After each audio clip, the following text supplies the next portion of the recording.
Bonjour à toutes et à tous et bienvenue sur ce webinaire organisé en périphérie des journées francophones de la radiologie qui ont lieu en ce moment même et jusqu'au 5 octobre.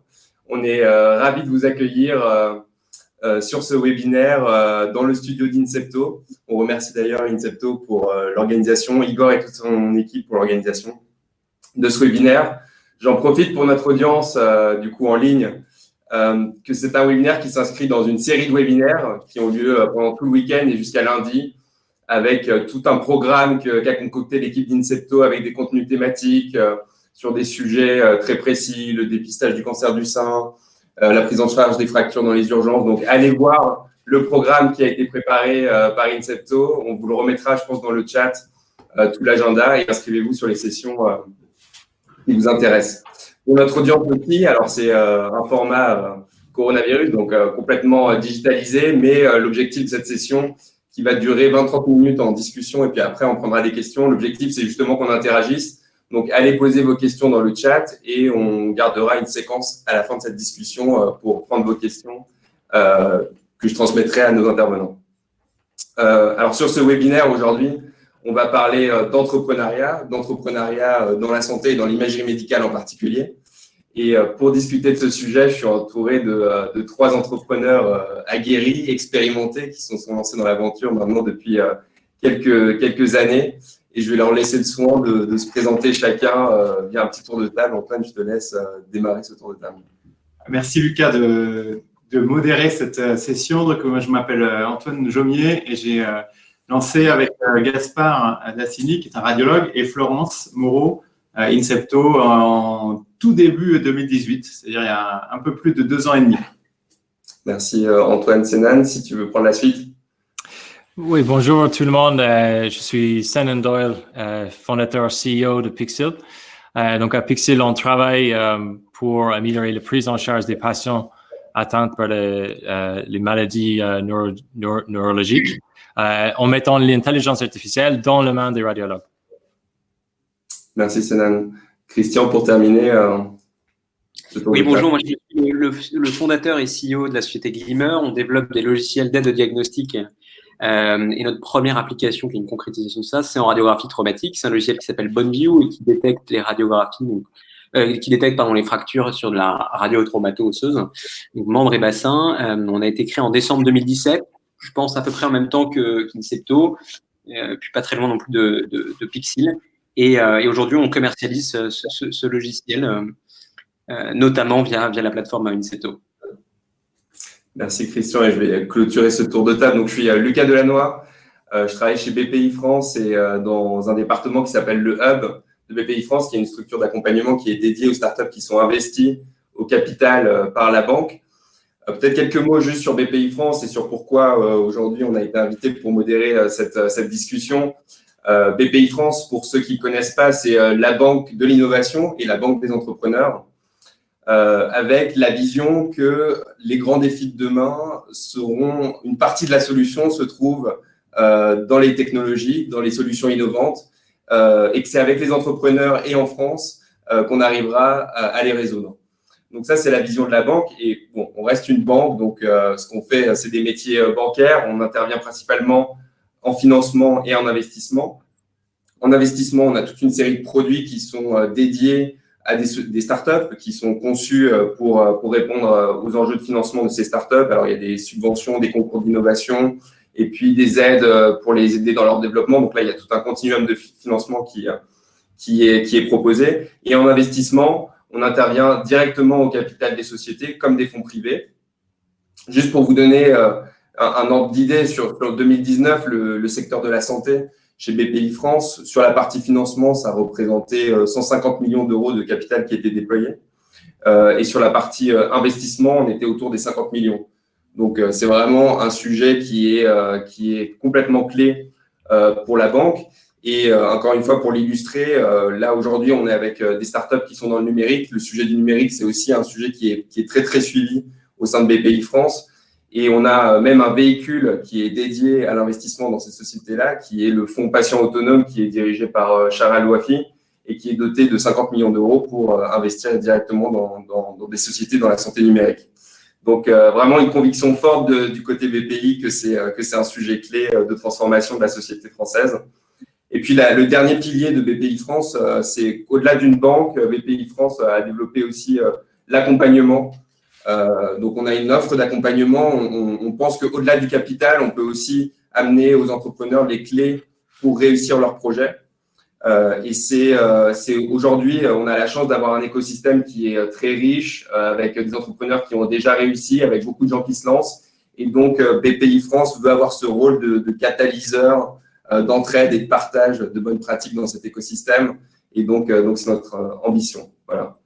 Bon, c'était la petite parenthèse BPI France pour revenir à notre discussion d'aujourd'hui. Donc, l'entrepreneuriat en santé. Entreprendre, c'est à la fois une aventure humaine et une aventure business. Et c'est un petit peu ces deux sujets que j'aimerais qu'on touche du doigt dans la discussion d'aujourd'hui. Sur l'aventure humaine, j'aimerais qu'on revienne un peu à la genèse, à l'origine de chacune de vos histoires. Antoine, est-ce que tu peux nous dire d'où tu venais avant de te lancer dans l'aventure et qu'est-ce qui était à l'origine de la création d'Incepto avec tes associés? Oui, merci Lucas. Moi, je suis ingénieur de formation. Je sors de l'école, je vais dans un grand groupe sans véritable vocation ni conviction dans les secteurs dans lesquels j'ai envie de travailler. Je travaille plutôt dans la production chez General Electric et puis au bout de 2 ans, je passe sur des rôles en interface avec le marché dans la santé et dans l'imagerie médicale. Et donc, j'ai des rôles de product management, de vente dans le domaine de l'imagerie médicale. Et là, je découvre ce domaine et j'ai une vraie vocation. Enfin, c'est vraiment le domaine dans lequel j'ai envie de m'investir. Je construis une expertise, un réseau. Et je reste 17 ans dans ce grand groupe. Et au bout d'une quinzaine d'années, j'avais vraiment senti plusieurs choses. J'avais senti que moi, j'avais construit tout un bagage et que j'avais vraiment envie j'avais la capacité de fédérer une équipe et de convaincre des investisseurs de nous suivre sur un projet innovant. Et ensuite, j'avais très envie de retrouver une structure plus petite, à taille humaine, qui est vraiment centrée sur l'innovation et qui est vraiment centrée sur, il y a des enjeux technologiques et comment on le prend pour résoudre l'équation. Et donc ça, c'était vraiment mon moteur. Et alors que me mettais vraiment en mouvement, j'ai été interpellé par un radiologue assez senior dont je suis très proche. Il dit, Antoine, c'était en 2016, il dit, Antoine, on commence à avoir un sacré paquet d'articles qui disent que les radiologues vont être remplacés par des intelligences artificielles. J'y connais absolument rien, mais ce que je sais une chose, c'est que si on ne commence pas à se documenter, à se former, à comprendre un peu mieux ce que c'est clair que dans 10 ans, on sera complètement remplacé par ces automates parce qu'il y a plein de choses qu'on peut automatiser dans notre métier. Et donc, il faut s'en saisir, il faut les prendre en main. Et on a organisé un colloque ensemble. Et c'est au cours de l'organisation de ce colloque que j'ai rencontré Gaspard, Florence. Et au début, on ne savait pas exactement ce qu'on allait faire. On s'est dit, bon, le sujet est suffisamment porteur, profond pour qu'on se lance. Et on a démarré comme ça ensemble. Voilà. Donc, une histoire de rencontre et de passion pour le domaine. Et une idée, une vision sur le secteur, mais pas forcément complètement matérialisée encore quand vous êtes rencontrés. Pas matérialisée quand on s'est rencontrés. Non. Ok, super. Merci Antoine. Senan, est-ce que tu peux toi aussi un petit peu nous raconter les débuts du projet et puis aussi pourquoi finalement spécifiquement cette lancée sur les maladies neurodégénératives,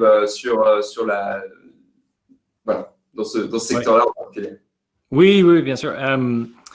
Donc, pour nous, en fait, on a regardé les troubles neurologiques et l'impact énorme qu'ils ont sur la vie des patients et leurs proches. Si on considère juste le sclérose en plaques, c'est la première cause de handicap chez les jeunes. Pour les maladies de démence, dans le monde, il y a 50 personnes touchées par ça et on connaît tous quelqu'un qui a malheureusement cette maladie. Et c'est un problème qui est toujours en évolution parce qu'il y a 10 millions de plus de patients chaque année. Donc, avant Pixel, j'ai fait de la recherche. J'ai fait de la recherche à l'INRIA et INSERM et j'ai travaillé très étroitement avec les neuroradiologues. Et c'était en discutant avec eux que j'ai compris les différents challenges qui représentent l'analyse des images cérébrales.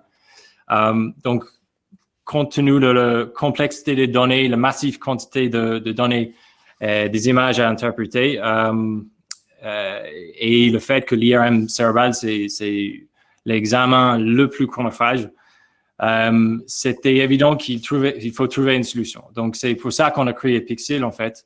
C'est pour adresser ces problèmes. D'accord. Donc, toi, un projet plus dans la continuité des travaux de recherche que tu avais pu faire à l'INRIA, finalement. Oui. C'était, on est une start-up à l'issue de INRIA et INSERM, basé à Grenoble, et on a travaillé avec des centres comme le CHU de Grenoble, mais aussi ailleurs, partout en France, avec différents CHU, différents laboratoires de recherche. Et c'était à l'issue de INRIA et INSERM. Ouais. Merci, Senan. Christian, je me tourne vers toi. Toi, tu as un profil un peu plus business par rapport à Senan, peut-être à l'origine, mais tu baignais, il me semble, un peu déjà dans le secteur de la santé avant de te lancer dans l'aventure Glimmer. Est-ce que tu peux nous la raconter, justement, les débuts de Glimmer il y a 3 ans, en 2017? Bien sûr, oui. Alors moi, effectivement, j'ai pas le même background. Moi, j'ai fait une école de commerce, qui peut être un gros mot parfois. Donc, j'ai fait le SCP. Effectivement, je suis parti moi d'une formation assez généraliste, mais j'ai toujours eu plutôt une envie d'entreprendre très forte. Donc, j'ai pas vraiment attendu. Moi, à la sortie de l'école, j'ai monté ma première boîte. Mais je trouvais qu'à l'époque, l'entrepreneuriat, c'était un peu monolithique. On trouvait ça génial d'entreprendre. Et moi, je trouvais ça quand même intéressant de demander ce qu'on entreprend.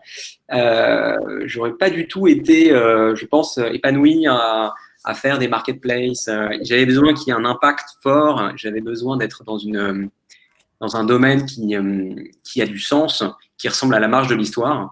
Et pour le coup, l'application de l'IA à la radiologie, c'est quand même juste génial, quoi. Donc là, je vais tout à fait dans le sens d'Antoine. Je trouve que le monde de la radiologie est un monde fascinant. Et le fait d'adapter des technologies de deep learning à cette industrie et de le faire de façon en respect avec les institutions de la radiologie, moi, je trouve que c'est quelque chose de fascinant. C'est un truc qui m'a vachement séduit. Donc, pour revenir sur moi, en fait, j'ai monté une première boîte qui était une plateforme d'échange de cas cliniques pour médecins. Puis j'ai fait de la biotech, où je développais des traitements par thérapie génique de maladies neurodégénératives. Et Glimmer, c'était ma troisième aventure. Donc, elle correspondait vraiment à mon besoin d'entreprendre, mais mon besoin d'entreprendre avec un impact, quoi. Donc, c'est comme ça qu'on s'est lancé. Je crois qu'on a un petit souci technique côté Christian qui s'est déconnecté. Bon, on va le récupérer, on lui laissera l'occasion de terminer sur son parcours. Alors peut-être pour toujours sur l'aspect humain, toi c'est ta première expérience entrepreneuriale, Antoine. Il est revenu. Ah, on a récupéré Christian. Je suis désolé, excusez-moi. Aucun problème. Bon, on va être c'est les soucis du direct. Oui, désolé. Je ne sais pas pourquoi, ma connexion a sauté. Désolé. Peut-être que tu avais enchaîné sur une autre question. Non, j'avais pas fini de la fin. Tu es en train de nous dire que tu voulais entreprendre avec un impact et là tu démarres. Voilà, c'est ça. Non, donc c'est né d'abord de rencontres. Moi, j'ai rencontré d'abord mon associé directeur scientifique qui est en charge de la partie intelligence artificielle, Alexis Ducarrouge, qui à l'époque sortait de l'ENS, et c'est avant tout une amitié qui s'est transformée en aventure. Et la façon dont on a procédé, c'est que nous, on était convaincus par l'idée générale la média dans cette industrie, et on était obsédés par trouver la première bonne application, quelle était la bonne porte d'entrée. Et on a fini par converger vers la traumatologie en radio standard, qui est l'objet de notre premier produit, Bonneview, qu'on a mis du coup 2 ans et demi à construire, parce que dans ce domaine-là, il y avait quasiment rien qui existait. Il y avait une société aux États-Unis qui s'appelle Imagen Technologies, qui avait levé beaucoup d'argent, mais c'était encore embryonnaire par rapport à d'autres applications comme la mammo, où il y avait beaucoup plus d'historicité. Et puis, il nous paraissait assez évident quand on discutait avec les radiologues que c'était peut-être un sujet intéressant ou amener de la semi-automatisation, un filet de sécurité et puis un gain de productivité. Donc c'est comme ça en fait qu'on s'est lancé dans l'aventure et mis en tête sur une première application qui nous paraissait pertinente pour s'attaquer à ce très très vaste marché. Donc une rencontre de ton côté aussi, mais toi entrepreneur dans l'âme, déjà troisième boîte de créer. Donc c'est ça qui est intéressant d'ailleurs, c'est qu'il n'y a aucun de vos parcours qui se ressemble. Vous venez tous d'univers différents. Et vous vous retrouvez pourtant tous là dans le secteur de l'imagerie médicale, donc comme quoi on peut se lancer peu importe d'où on vient. Et justement dans cet esprit, par rapport à un primo-entrepreneur, Antoine, comme toi, est-ce qu'il y a un mindset particulier de l'entrepreneur, ou est-ce que tu aurais aimé qu'on te prévienne dans quoi tu te lançais? Est-ce qu'il y a quelque chose auquel tu n'étais pas préparé avant de te lancer dans cette aventure? En fait, moi, je considère que je suis un peu un faux primo-entrepreneur parce qu'en sortant de l'école, j'ai monté une plateforme qui n'a jamais vu le jour en tant qu'entité légale, mais c'était pour aider les établissements scolaires à mieux acheter. Et ensuite, j'étais en train de quitter GE pour aller dans une petite start-up. Et en fait, j'ai pas eu le temps de le faire et que GE a voulu la racheter et m'a demandé de le faire. Mais du coup, j'ai géré cette start-up qui avait 3 personnes quand on l'a reprise. Ça s'appelait Serfidose à Strasbourg. Et du coup, j'ai été intrapreneur. Et donc, pour moi, c'était une suite logique de mon parcours. Par contre, il fallait, il y avait un moment, c'était une discussion personnelle. Mais est-ce que tu auras le courage de le faire? Est-ce que tu vas y arriver? Mais il fallait prendre la décision. Et donc, l'acte fondateur, c'était de me dire, allez, j'y vais. On verra ce qui se passe, mais j'y vais. Ok, fonceur, quoi. Ouais. Okay. Est-ce qu'il vaut mieux avoir la tête dans les étoiles, être plutôt un rêveur, ou au contraire, il faut être très ancré dans le réel quand on se lance? C'est un petit peu entre les deux. En fait, il faut avoir les deux. Et donc, c'est ça qui est super riche dans ce type d'aventure, c'est qu'il faut être très ancré dans le réel et très lucide sur la taille de nos boîtes, ce qu'on est capable de faire. Et donc, il faut être extrêmement centré sur ce qu'on fait. Et en particulier, quand on sort, moi, je sortais d'une grosse boîte où à peu près tout était possible. Et donc là, quand tu es une toute petite structure, il faut être très, très humble parce que tu peux pas tout faire et il faut d'abord monter les marches petit à petit, brique après brique. Mais en même temps, il faut être guidé par la vision, guidé par le fait que tu peux avancer, que tu peux monter, gravir tout en haut de la montagne parce que c'est ça qui te nourrit, c'est ça qui convainc l'équipe à nous rejoindre, c'est ça qui convainc les investisseurs. Donc, c'est la capacité à construire. Et donc, c'est arriver à gérer les deux tempos, les deux timings qui est important. Merci Antoine. Vous voulez ajouter quelque chose, Christian, sur le mindset, sur l'âme de l'entrepreneur? Je suis complètement aligné avec Antoine. Je pense que c'est vraiment du think big and start small. On n'a pas beaucoup de ressources et justement notre force par rapport à des plus grosses industries, c'est d'être une tête d'aiguille, mais qui va très loin du coup.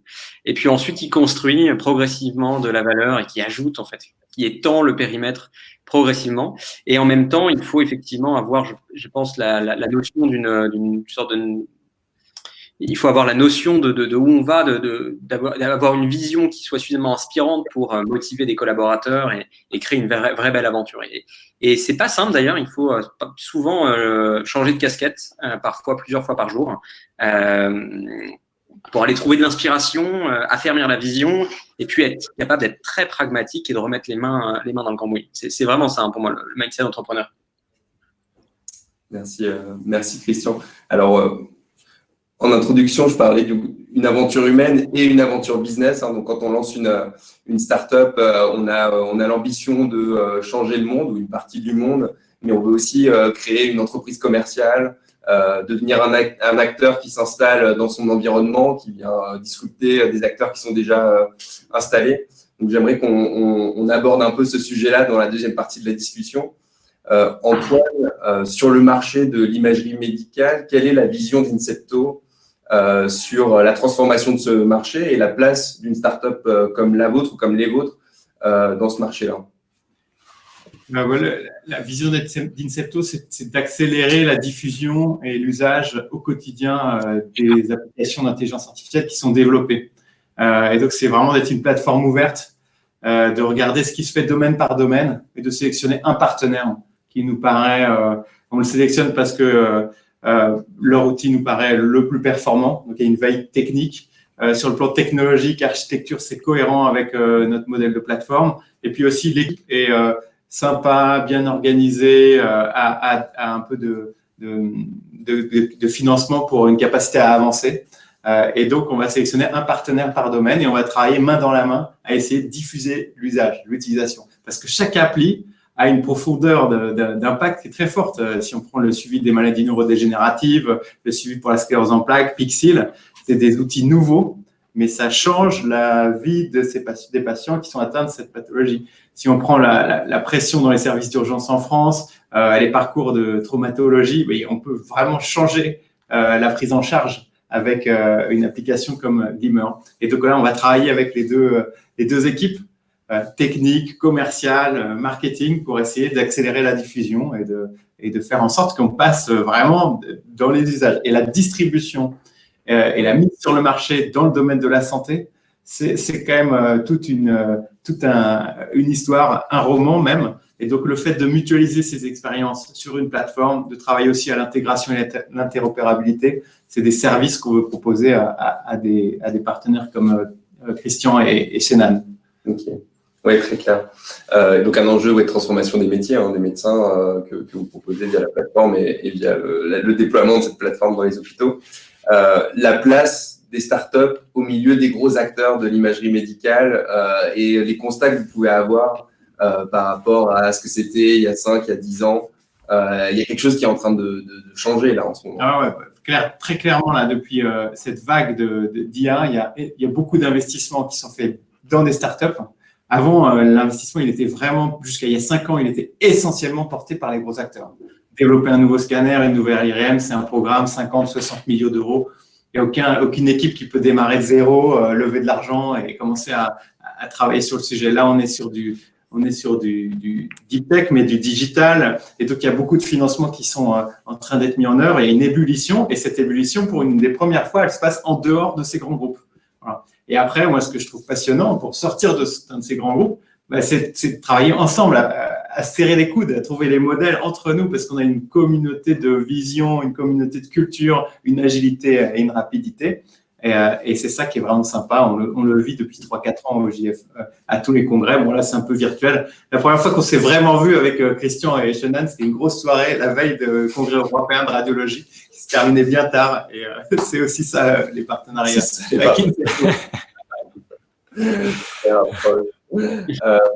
Alors, Antoine parlait du sujet de l'investissement et que c'est vrai que maintenant, il y a un écosystème d'investisseurs qui est capable de soutenir des startups dans leur première et levée et même jusqu'à plus tard.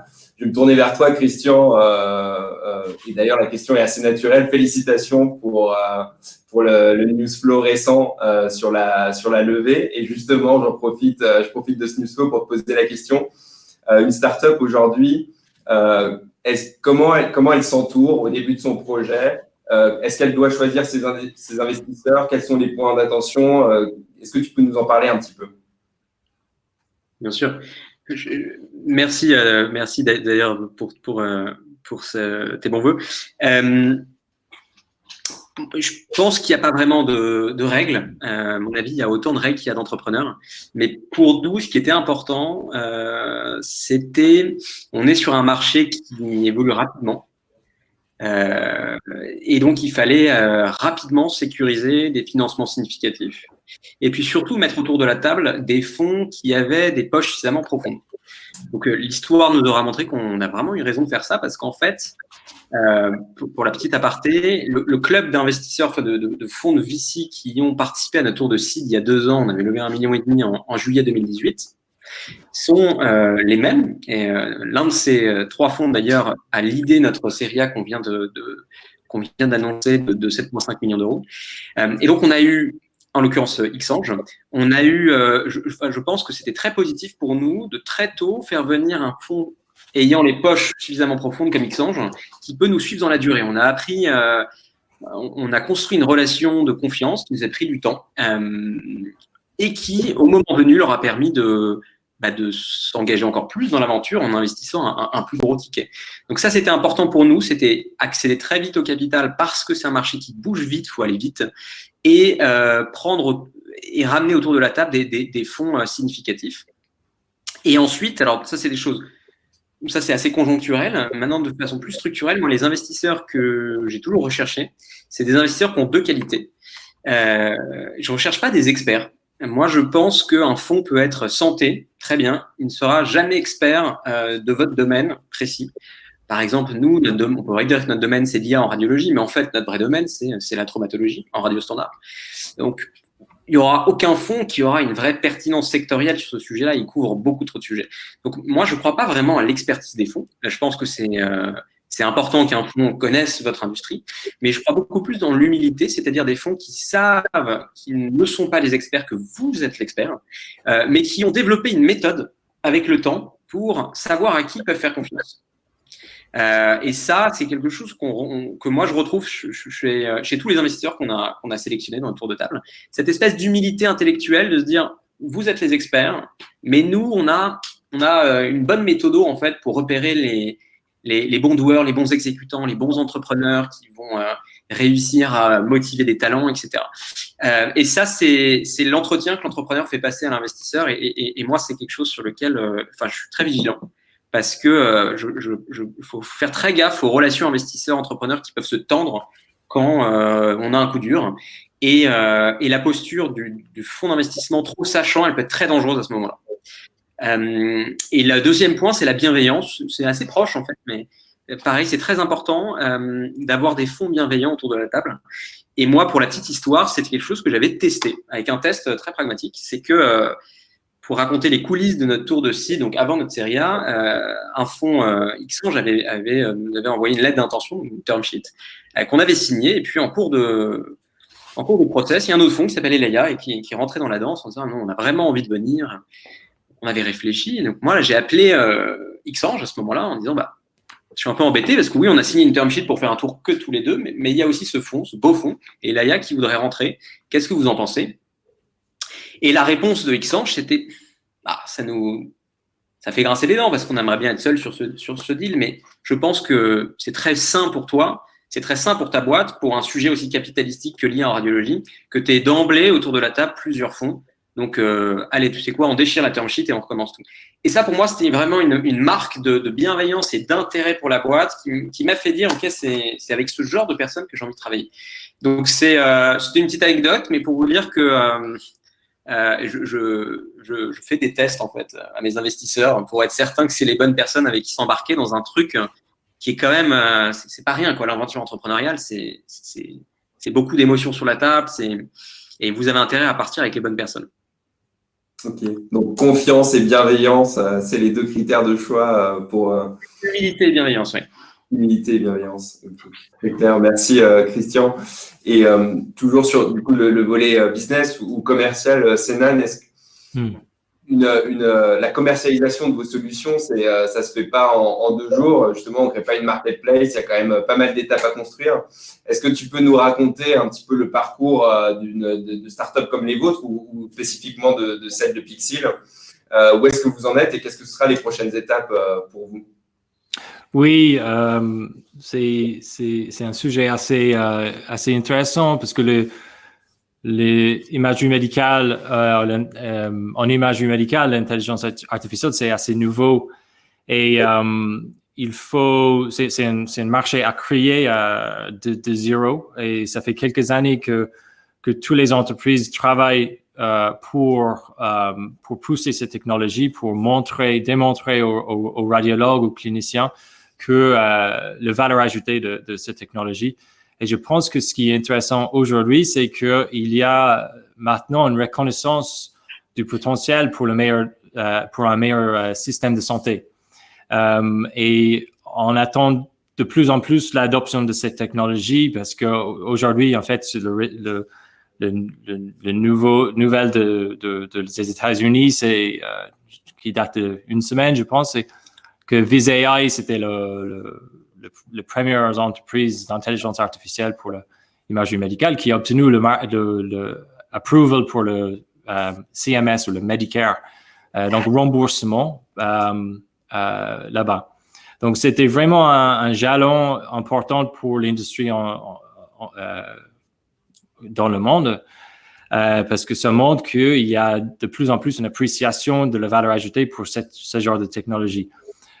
Donc, nous, je crois que tous autour de la table ici, on a passé par ça. On a démontré la valeur ajoutée de ces technologies. On a travaillé avec les radiologues, les cliniciens pour démontrer ça, faire la recherche, faire la validation de cette technologie. Et maintenant, il y a vraiment la chaîne de valeur qui se met en place. Et ce qu'on attend en fait, c'est que on est sur un élan, l'élan continue, je ne sais pas comment dire en français, en gros, cette reconnaissance va transformer en vente finalement. Et on travaille avec des acteurs, des partenaires de référence comme Incepto pour développer cette phase de vie de Pixel. Ok, donc énormément de travail de démonstration de la valeur clinique en amont, et puis ça paye puisqu'il y a des premiers remboursements, codes de remboursement qui commencent à exister. Exactement, ouais. Dans le secteur. Donc c'est la démonstration aussi que ça intéresse les payeurs, ce que vous faites. On avait promis une discussion courte et de passer aux questions de notre audience. Est-ce que juste avant de passer aux questions, il y a un message que vous voulez laisser à notre audience, peut-être des gens qui ont envie de se lancer dans la même aventure que vous, et un conseil que vous voulez leur donner pour sauter le pas? Antoine. Sur le domaine de l'imagerie, il est passionnant, il est très riche et profond parce qu'il y a de multiples technologies qui sont très différentes l'une de l'autre. L'échographie, c'est très différent du scanner, très différent de l'IRM, très différent de la médecine nucléaire. Il a des applications qui sont de plus en plus larges sur l'ensemble des parcours des patients en oncologie, cardiovasculaire, neurologie, traumatologie. Et donc, il y a un terrain de jeu et une profondeur de jeu qui est très forte. Donc, il y a beaucoup de place encore. Et donc, il faut y aller, se lancer. Et il y a plein d'applis encore à mettre en œuvre. Foncez et rejoignez Incepto. Christian, un message pour notre audience. Je ne saurais pas mieux dire qu'Antoine. Effectivement, c'est assez marrant parce qu'il y a beaucoup de startups qui sont en fait qui adressent les mêmes applications. Je pense qu'il y a 2-3 applications à éviter pour des nouveaux entrepreneurs qui veulent se lancer, parce qu'il y a quand même beaucoup de monde et des gens qui font des trucs super bien aujourd'hui. Mais il y a tellement d'applications de radiologie qui sont pas du tout exploitées aujourd'hui. Donc, faut y aller à fond, et puis faut commencer par ces applications non desservies aujourd'hui, pour qu'on arrive dans 10 ans à avoir un maillage complet. Des places qui restent à prendre. Sénan, est-ce que tu avais un message? Je peux que rajouter mes encouragements, parce que je pense qu'on est très bien placé en France pour faire ça. Je suis peut-être le mieux placé de ce groupe-là à dire ça en tant qu'Irlandais. Mais on est dans le pays de Curie, Pasteur Fourier. Donc, on a à la fois les grandes écoles d'ingénieurs et médecine. Il y a un énorme focus sur l'IA en France. Il y a le BPI France, je pense que vous avez déjà dit, qui soutient énormément ces efforts. Donc, je peux que donner mes encouragements et rajouter mon mot sur ça. Ouais. Merci, Sénan. Ce que je vous propose, c'est qu'on passe aux questions de l'audience qui s'affichent juste à notre droite. Alors, on va les prendre par ordre chronologique.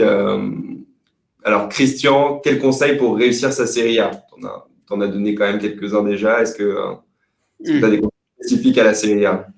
Alors, ouais, bien sûr. Je ne sais pas ce qu'en pense Antoine, ça m'intéresserait de savoir, mais il y a un truc quand même dans la medtech, c'est qu'on a un cran de retard par rapport aux boîtes SaaS plus traditionnelles dans lesquelles les VC ont l'habitude d'investir. Généralement, quand vous faites de la medtech, lever un seed, c'est entre 1 et 2 millions. Et ça vous permet de construire un produit. Et lever une série A, ça vous permet de le commercialiser. Alors que dans l'industrie classique du SaaS, c'était lever un site, c'est que vous avez un début de business. Puis lever une série A, c'est que votre business marche assez bien, il faut le scaler.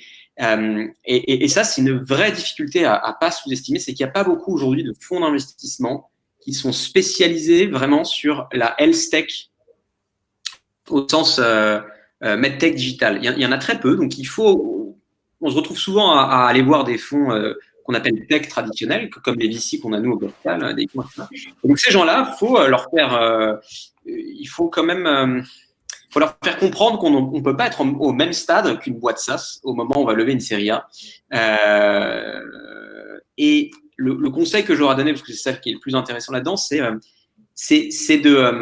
d'essayer de leur faire comprendre que vous allez y arriver.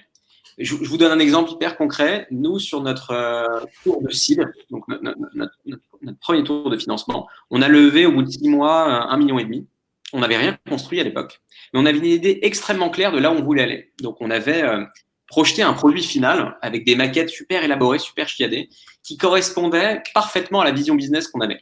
Donc, on avait un peu checkboxé le côté les entrepreneurs savent où ils vont. Ils ont une vision claire et c'est un marché qui est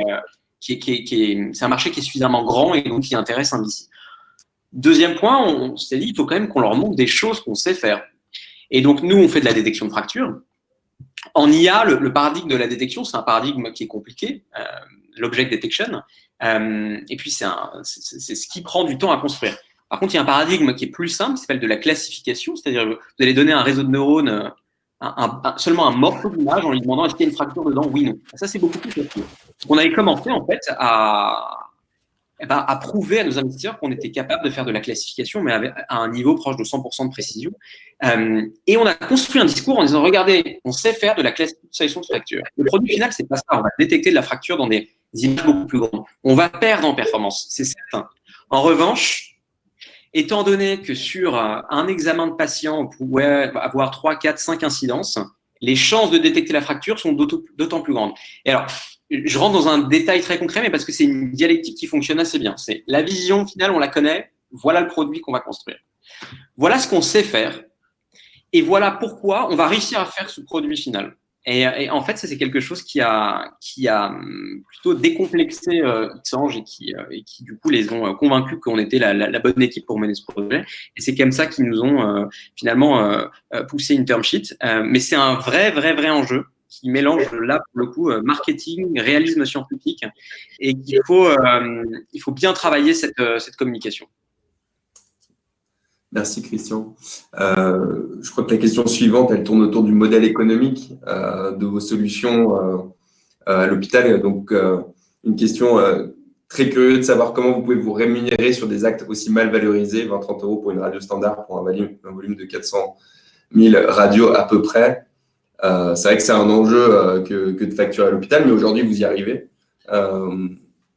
C'est par étapes, mais avoir un produit, comme l'a dit Christian, c'est une vision qui se matérialise dans un produit. Et ensuite, nous, l'étape suivante, c'est d'arriver à faire en sorte que ce produit il soit utilisé et il démontre une valeur et qu'il y ait un modèle économique associé. Et donc, nous, un des enjeux, c'est de trouver des modèles économiques et de trouver dans les marges de manœuvre des systèmes dans lesquels on travaille. Donc, dans le système de santé français, trouver les marges de manœuvre. Et il y a des marges de manœuvre. Et donc, oui, les actes, ils sont moins bien cotés qu'aux États-Unis. Mais en jouant sur le volume, sur les abonnements, on arrive à proposer des trucs qui sont très performants sur le plan économique par rapport aux services rendus, mais qui sont abordables dans les budgets opérationnels, innovation, des services d'imagerie, des services d'urgence, des services de neuro. Et donc, on va trouver des marges de manœuvre. Mais après, la valeur de ces produits, elle est plus forte que celle auquel on vend aujourd'hui. Donc, on fait aussi des initiatives d'accès au marché, de market access, article 51, pour montrer qu'en fait, sur le parcours du patient, il y a une valeur qui est beaucoup plus profonde et que peut-être le payeur, il va essayer d'inciter à l'utilisation de ces dispositifs innovants. C'était le cas aux États-Unis sur Vis.ai, mais clairement, l'appli Boneview ou l'appli Pixel, c'est des applis qui sont candidates à des remboursements. Parce que il y a une meilleure prise en charge pour le patient et économiquement, il y a un impact économique aussi positif sur le parcours. Ouais.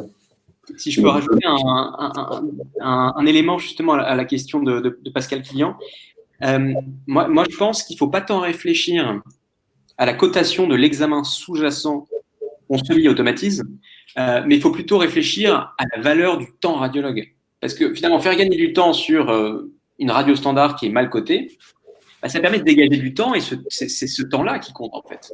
Est-ce que vous faites du temps dégagé? Est-ce que vous faites plus d'IRM, de mammo?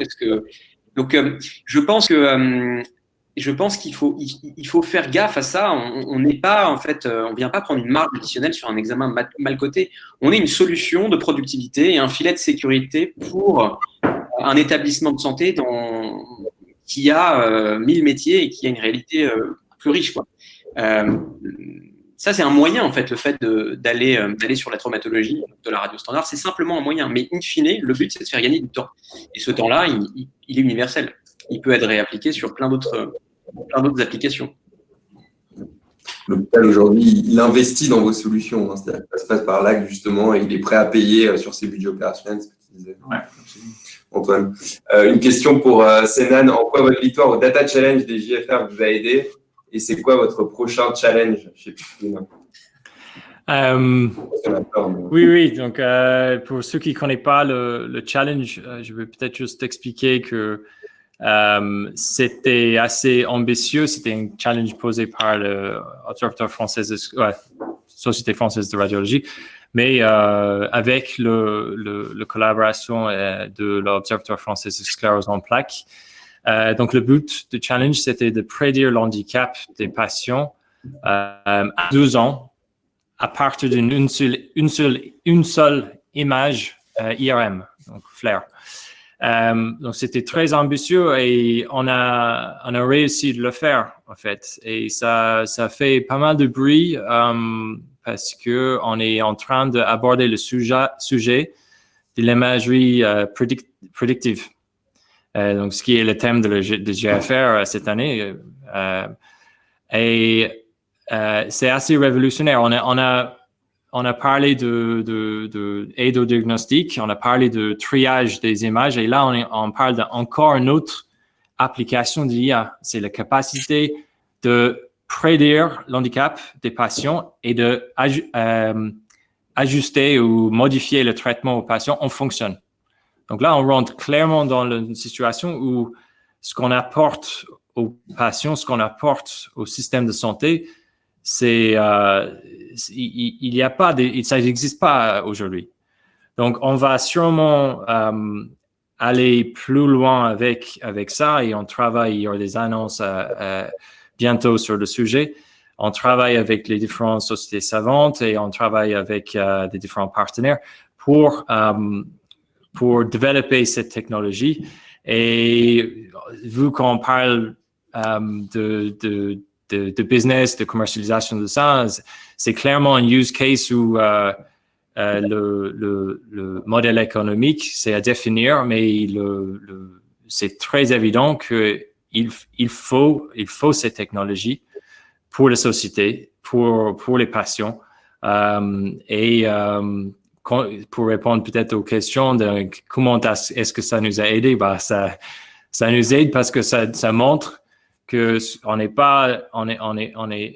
a une capacité de développer des choses qui n'est pas juste, je néglige pas l'aide au diagnostic, c'est très important. On peut faire l'aide au diagnostic, on peut faire les segmentations des images, on peut catégoriser ce qui est dans les images, on peut montrer les évolutions dans le temps, mais on peut aller plus loin, on peut prédire des choses. Et c'est ça qui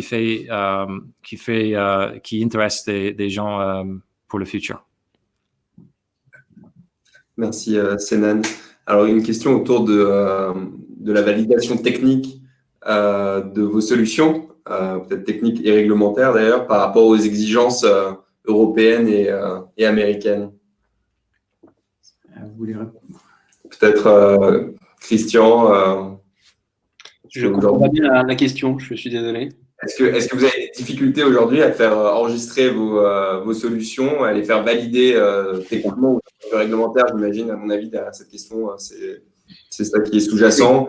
Par rapport aux européennes et US, alors un petit mot sur la RDR, j'imagine. Oui, de toute façon, le réglementaire, c'est un sujet qui est pas simple. Le plus gros problème en Europe, c'est le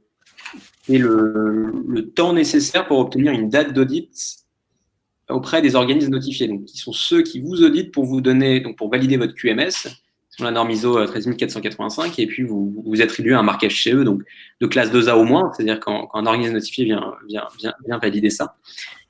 Ça prend un temps énorme. Il faut anticiper, et ça c'est vachement difficile. D'ailleurs, si c'était à refaire, je pense que j'aurais essayé d'anticiper davantage ce sujet-là. Parce que quand on se lance dans ce type d'aventure entrepreneuriale, on a d'abord envie d'avoir un produit qui commence à fonctionner avant de s'intéresser à le mettre sur le marché et puis avoir un regulatory approval. En fait, non, il vaut mieux le plus tôt possible essayer d'avoir une date d'audit et puis anticiper et se dire bon très bien, dans 18 mois j'ai intérêt à être prêt, quoi. J'ai intérêt à avoir un produit prêt qui est validé cliniquement parce que il y a une file d'attente énorme auprès des ON. Donc en Europe, c'est ça la principale difficulté, c'est le temps d'attente des organismes notifiés. Et aux États-Unis, la grosse difficulté, déjà, la FDA est beaucoup plus rapide. Le problème aux États-Unis, c'est le coût de la validation clinique. Une étude clinique, ça se chiffre vite en demi-million de dollars au bas mot. Et donc, faut avoir les reins suffisamment solides, quoi, pour investir autant sur une validation clinique qui nous permette juste derrière d'avoir un 510K ou un de novo et qui n'est que le début, quoi. Hein. C'est le strict minimum pour commencer à vous intéresser au marché américain. Donc voilà, je dirais que la difficulté, c'est qu'aux États-Unis, ça coûte très très cher d'avoir une validation clinique, mais c'est relativement rapide. La FDA répond rapidement. Et en Europe, c'est le temps d'attente des organismes notifiés qui prend vraiment, vraiment énormément de temps. Merci. On arrive au bout du créneau de notre discussion d'aujourd'hui. Donc, désolé, il reste quelques questions. Peut-être qu'on essaiera de vous répondre sur le chat ou n'hésitez pas peut-être à essayer de retrouver nos coordonnées si vous avez d'autres questions. Merci à toute notre audience de s'être connectée aujourd'hui et surtout merci à nos intervenants pour cette discussion passionnante. On espère qu'on aura généré des vocations à l'entrepreneuriat à l'issue de ce webinaire. Merci à tous. Merci Lucas. Merci tout le monde. Ouais. Salut, ciao.